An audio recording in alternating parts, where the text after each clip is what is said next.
bersedih karena sebab ada rahasia di balik itu.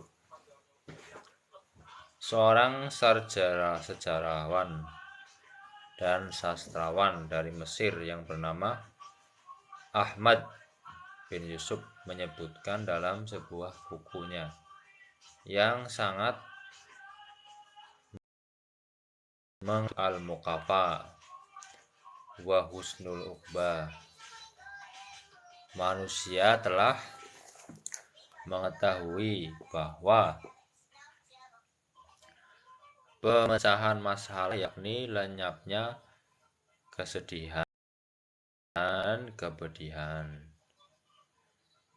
dengan sesuatu yang sebaliknya adalah sesuatu yang pasti adanya.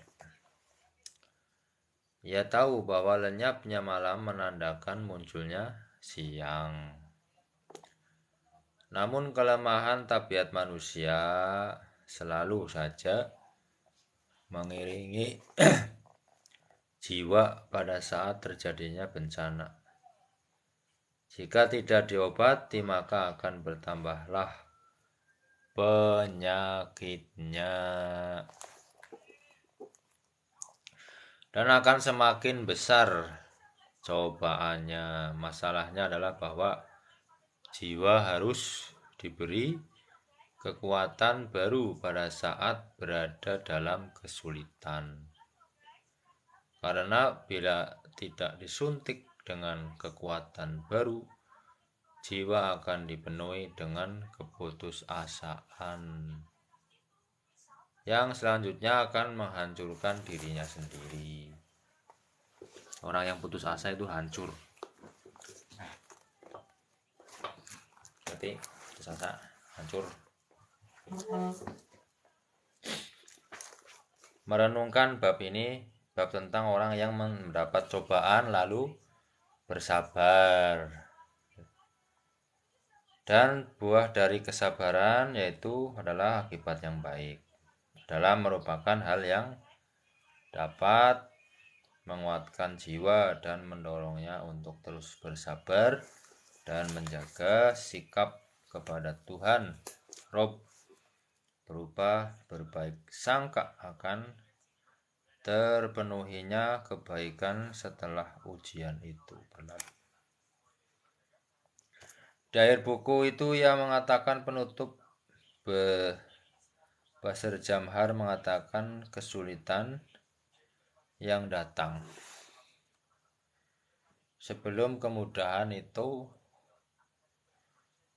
laksana rasa lapar yang datang sebelum adanya makanan, sehingga letak kesulitan itu akan tepat beriringan dengan datangnya kemudahan setelah itu, dan makanan akan terasa lezat dimakan ketika orang itu lapar. Jadi makanan itu akan terasa lezat ketika orang itu lapar. Bersama rasa lapar, Plato mengatakan kesulitan itu akan memperbaiki jiwa sebesar kehidupan yang dirusaknya, sedangkan kesenangan akan merusak jiwa sebesar kehidupan yang diperbaikinya. Dia juga mengatakan, jagalah teman yang diantarkan oleh kesulitan, dan tinggalkanlah teman yang diantar oleh kenikmatan.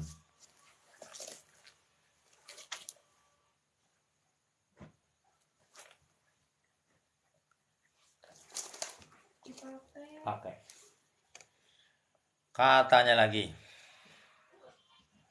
kamu mudeng apa kalau bapak baca ini?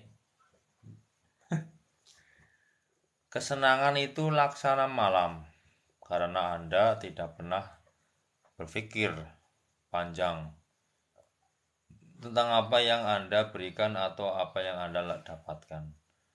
Dan kesulitan itu laksana siang, karena Anda melihat dengan jelas apa yang Anda usahakan dan apa yang diusahakan oleh orang lain.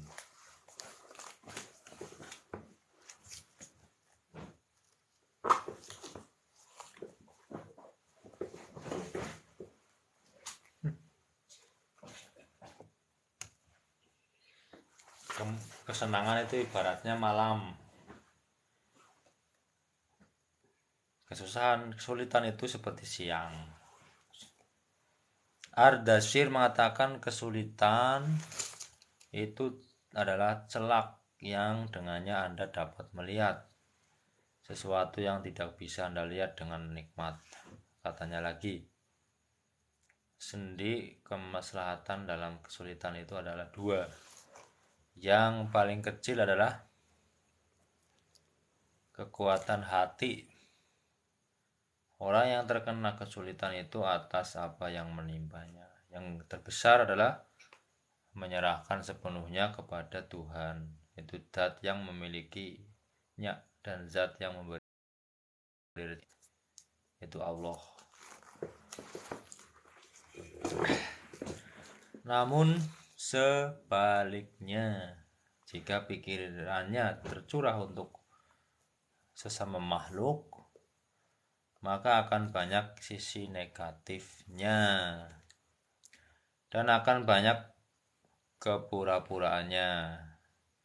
Dia akan bosan dengan posisinya yang selalu gagal mencapai yang diinginkan. Dia merasa terlalu lama dengan ujian yang menimpanya, yang diharapkan akan segera berakhir, dan dia takut dengan hal-hal yang tidak menyenangkan, padahal bisa saja semua itu tidak pernah terjadi padanya. Munajat itu dikatakan benar bila dilakukan antara orang hamba dengan Tuhannya, karena dia sadar bahwa ada sesuatu yang sangat rahasia dan dia percaya terhadap apa yang dikatakan oleh kata hatinya. Apa punya hati bisa bicara nggak hatinya? Coba bicara dalam hati. Bisa. Hatinya berdoa.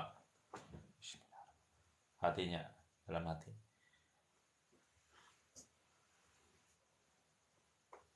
Hatinya membaca surat Qul Huwallahu Ahad.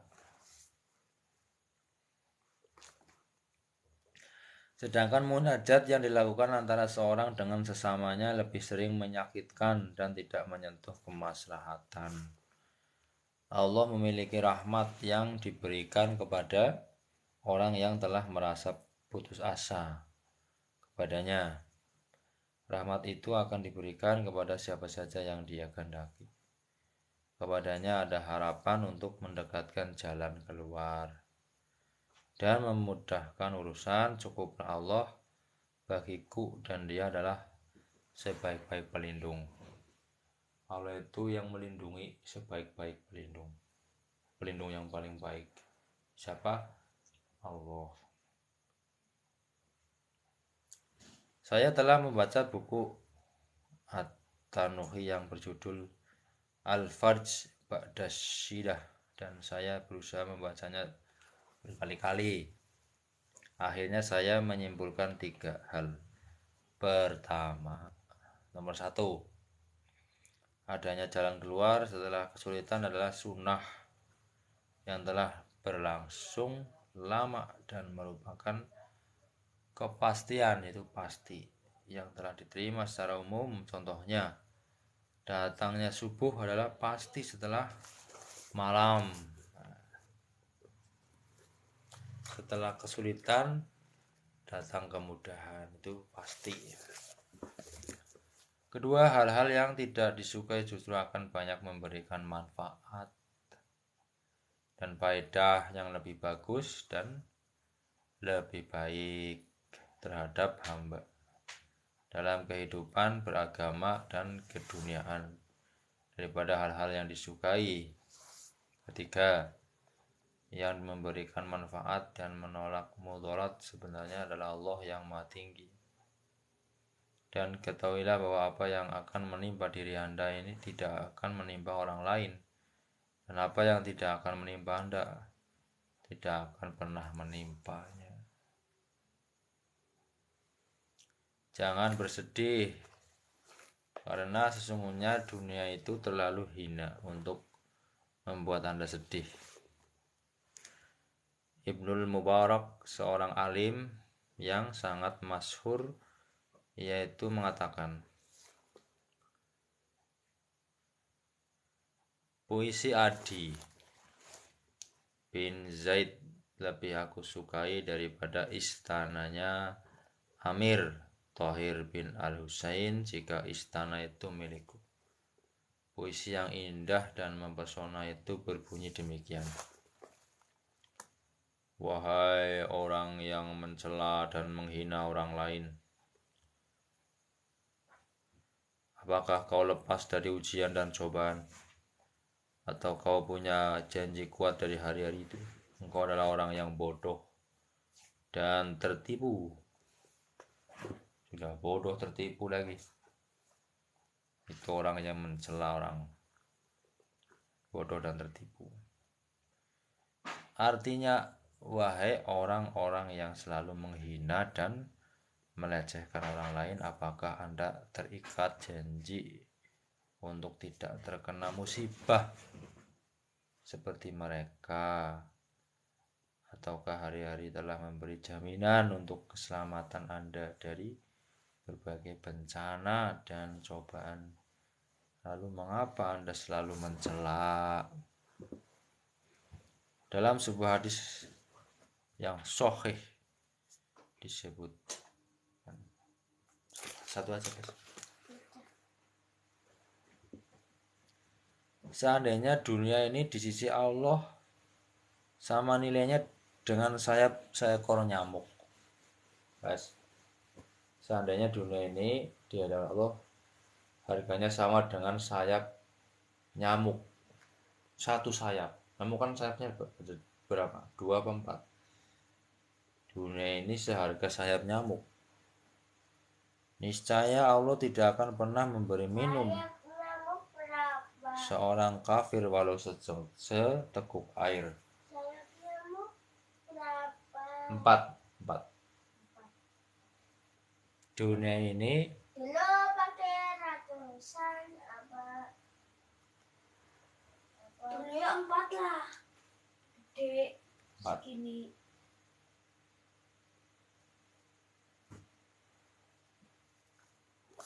Nyamuknya bukan sayapnya. Tadi sampai mana Bapak ya?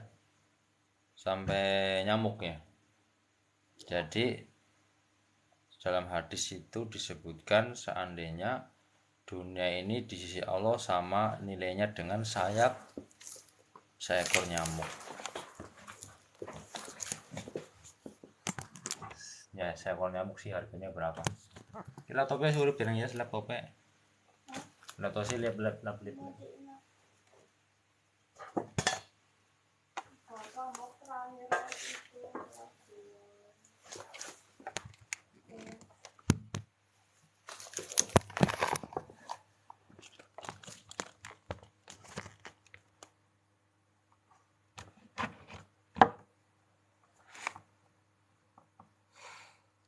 Seandainya dunia ini di sisi Allah sama nilainya dengan sayap seekor nyamuk, niscaya Allah tidak akan pernah memberi minum orang kafir walau seteguk air. Artinya dunia ini nilainya rendah.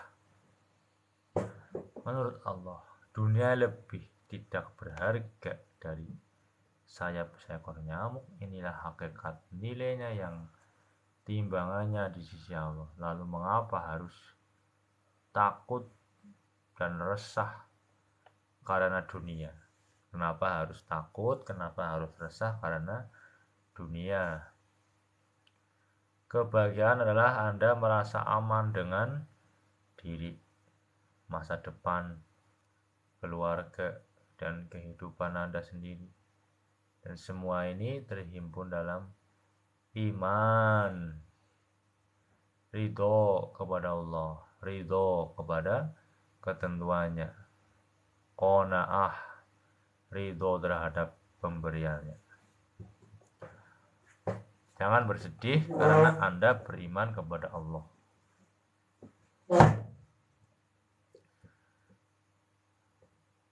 Dalam Al-Quran disebutkan sebenarnya Allah dialah yang melimpahkan nikmat kepadamu dengan menunjuki yaitu kamu kepada keimanan jika kamu adalah orang benar. Surat Al-Hujurat ayat 17. Salah satu nikmat yang hanya bisa diketahui oleh orang-orang yang berpikir adalah ketika orang muslim melihat keadaan orang kafir, mengingat nikmat Allah yang berbentuk iman atau petunjuk ke arah Islam, dan kenyataan bahwa Allah tidak mentakdirkan menjadi seperti kafir dengan sikapnya yang membangkang kepada Tuhan.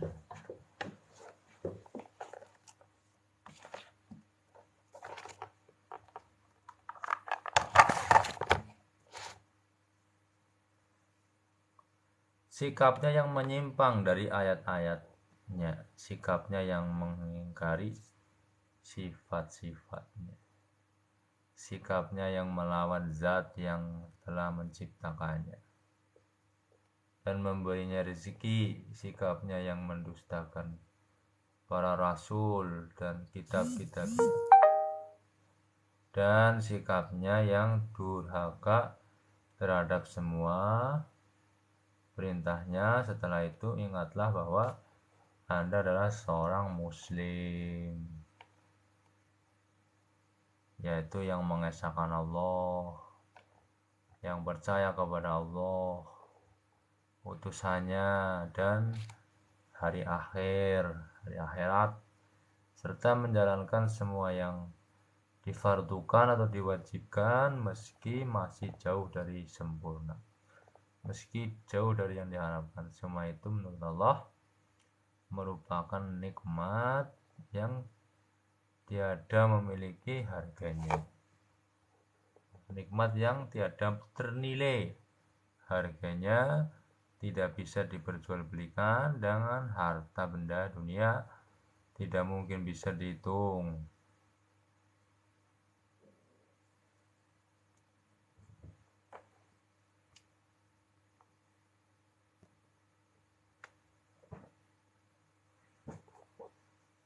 Tidak mungkin bisa dihitung apanya.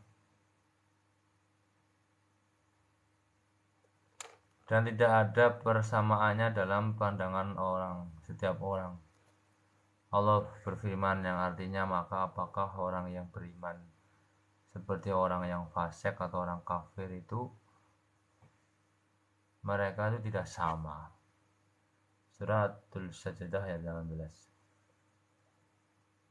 Bahkan sebagian ahli tafsir menyebutkan bahwa salah satu nikmat penduduk surga adalah kemampuan mereka melihat ahlun neraka, sehingga mereka bersyukur kepada Allah atas nikmat yang telah Allah berikan dengan membandingkannya kepada kebalikannya, segala sesuatu akan menjadi berbeda.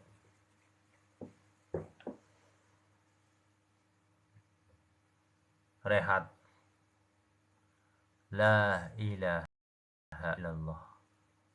Artinya tidak ada yang pantas disembah selain Allah,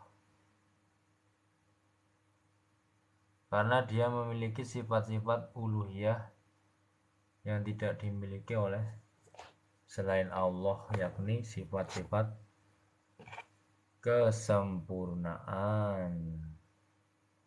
Letak kekuatan dan rahasia kalimat ini adalah di dalam hati, yakni perasaan yang menempatkan Allah yang maha terpuji, yang maha kudus, yang maha tinggi namanya, yang Maha Mulia, dan tiada Rob selain Dia, sebagai satu-satunya nama dalam cinta dan pengagungan, dalam takut dan harap, dalam tawakal dan taubat, dalam segan dan sungkan. Tidak ada sesuatu pun yang dicintainya selain Dia, dan kecintaannya kepada selain Allah merupakan konsekuensi dari kecintaannya kepada Allah, dan dijadikan sebagai alat untuk semakin banyak mendapatkan cintanya. Hanya Dia yang ditakuti dan diharapkan, hanya Dia tempat bertawakal, hanya Dia tempat segan, ya hanya Dia tempat untuk sungkan. Hanya dengan namanya sumpah itu boleh diucapkan, hanya Dia tempat bertobat, hanya perintahnya yang ditaati, tempat meminta pertolongan. Dalam segala kesulitan hanya Dia tempat mengajukan apa saja, hanya kepadanya tempat bersujud, dan tidak boleh menyembelih kecuali dengan menyebut namanya.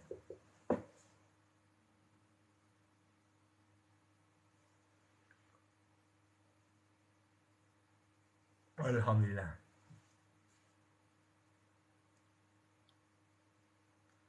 Jangan bersedih jika Anda cacat, karena itu bukan halangan untuk berprestasi.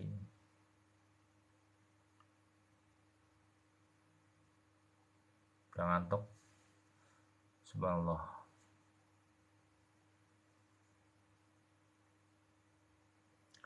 Pada lampiran harian UKAS nomor 10.262 tanggal 7 bulan 4 1415 Hijriah 1415 Hijriah. Ada sebuah wawancara dengan seorang tunanetra yang bernama Mahmud bin Muhammad Al-Madani. Dia belajar sastra dengan menggunakan mata yang orang lain, dibacakan untuknya buku-buku sejarah, majalah, jurnal, dan koran, membacakan media-media itu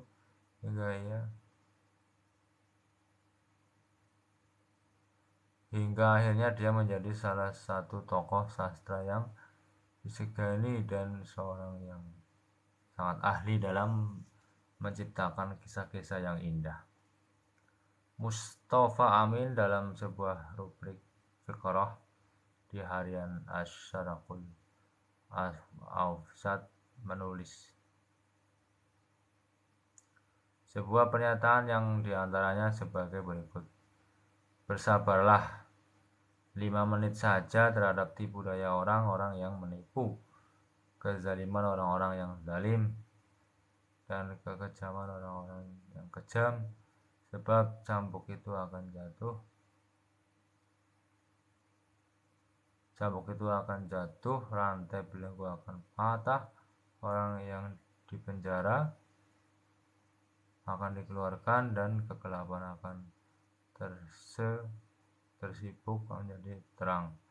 Kegelapan akan tersibak menjadi terang. Yang diperlukan hanyalah Anda bersabar dan menunggu.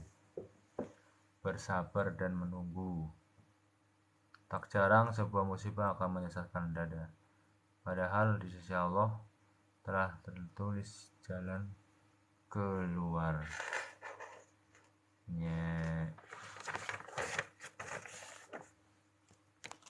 Subhanakallahumma wa bihamdika asyhadu an la ilaha illa anta astaghfiruka wa atubu ilaik.